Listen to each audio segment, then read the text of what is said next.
بسم اللہ الرحمن الرحیم۔ ایمان اور اسلام کا خلاصہ اور اس کا اثر۔ عن سفیان بن عبد اللہ ثقفی قال قلت یا رسول اللہ صلی اللہ علیہ وسلم قل لی فی الاسلام قولا لا اسأل عنہ احدا بعدک قال قل آمنت باللہ ثم استقم۔ حضرت سفیان بن عبد اللہ ثقفی رضی اللہ تعالیٰ عنہ سے روایت ہے کہ میں نے رسول اللہ صلی اللہ علیہ وسلم سے عرض کیا کہ یا رسول اللہ صلی اللہ علیہ وسلم، اسلام کے بارے میں مجھے کوئی ایسی جامع اور شافی بات بتائیے کہ آپ کے بعد پھر میں کسی سے اس کے بارے میں کچھ نہ پوچھوں۔ تو آپ صلی اللہ علیہ وسلم نے ارشاد فرمایا کہ کہو میں اللہ پر ایمان لایا اور پھر پوری طرح اور ٹھیک اس پر قائم رہو۔ مطلب یہ ہے کہ اللہ ہی کو اپنا الہ اور رب مان کر اپنے کو بس اور اس کا بندہ بنا دو، اور پھر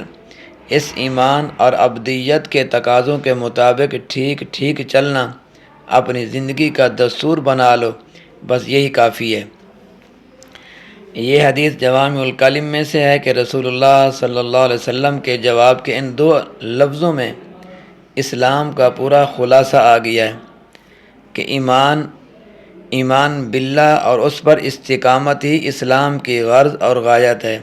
بلکہ اس کی روح ہے۔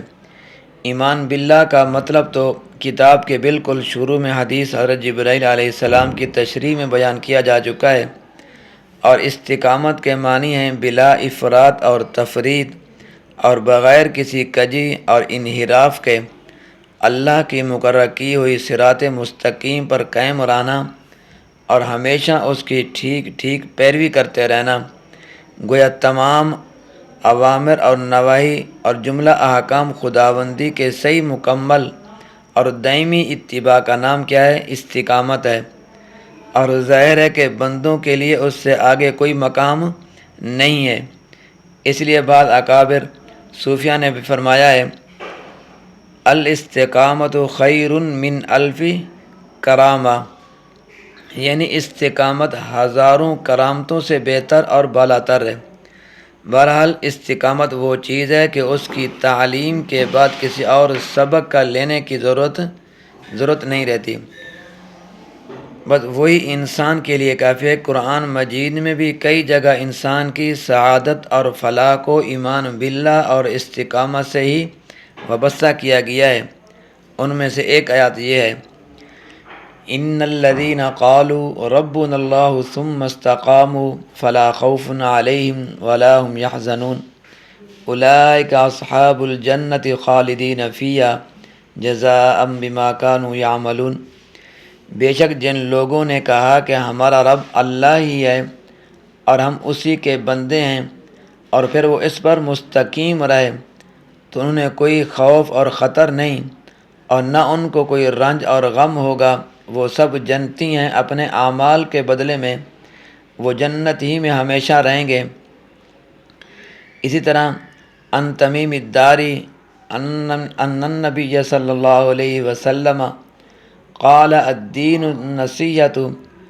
قلنا لمن قال للہ ولا کتابہ ولرسولہ ولأئمۃ المسلمین وعامتہ، یعنی حضرت تمیم داری رضی اللہ تعالیٰ عنہ سے روایت ہے کہ رسول اللہ صلی اللہ علیہ وسلم نے فرمایا دین نام ہے خلوص اور وفاداری کا۔ ہم نے عرض کیا کہ کس کے ساتھ خلوص اور وفاداری؟ وفاداری تو ارشاد فرمایا کہ اللہ کے ساتھ، اللہ کی کتاب کے ساتھ، اللہ کے رسول کے ساتھ،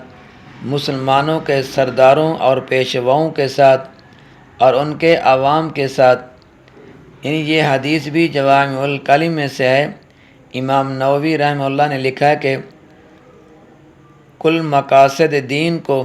یہ حدیث جامع ہے، اور اس پر عمل کر لینا گویا دین کے پورے منشا کو ادا کر دینا ہے، کیونکہ دین کا کوئی شعبہ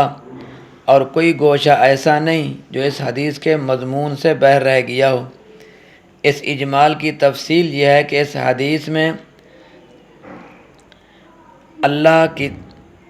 یعنی کتاب اللہ اور رسول اللہ صلی اللہ علیہ وسلم اور ائمہ امت اور پیشوا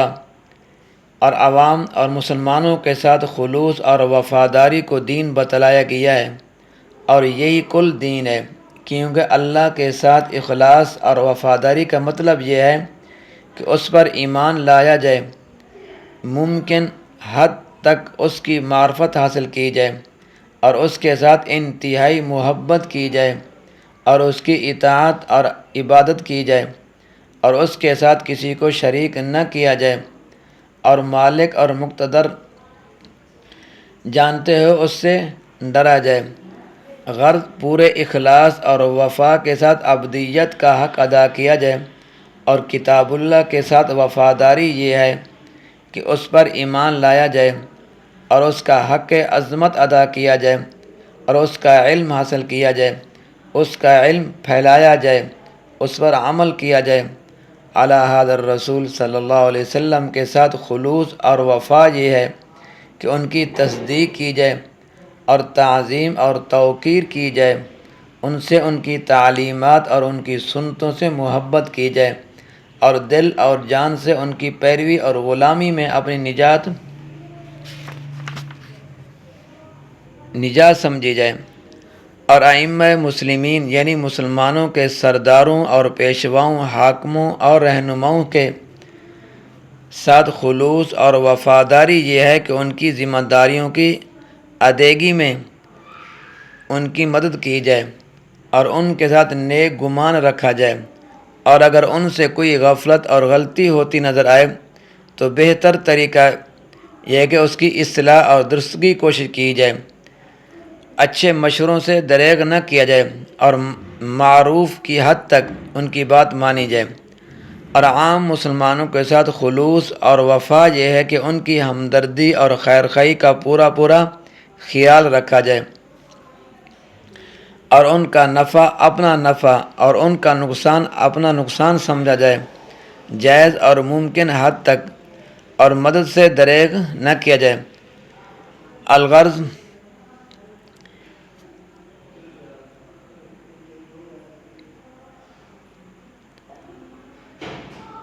یعنی کہ ہر آدمی کو اس کے مرتبے کے مطابق ان کے حقوق، عظمت اور شفقت اور خدمت تعاون کے مقررہ کیے ہیں ان کو ادا کیا جائے۔ اس تفصیل سے ہر شخص سمجھ سکتا ہے کہ یہ حدیث کس طرح پورے دین کو حاوی ہے اور دین کے تمام شعبوں کو اور ان مختصر لفظوں میں کس طرح ادا کر دیا گیا ہے، اور اس پر صحیح طور سے عمل کرنا گویا پورے دین پر عمل کرنا ہے۔ اللہ تبارک و تعالی ہمیں بھی ان باتوں پہ صحیح سے عمل کرنے کی توفیق عطا فرمائے اور اخلاص سے کام کرنے کی توفیق عطا فرمائے۔ اللہ تبارک و تعالی میرا اور آپ کا حامی و ناصر ہو۔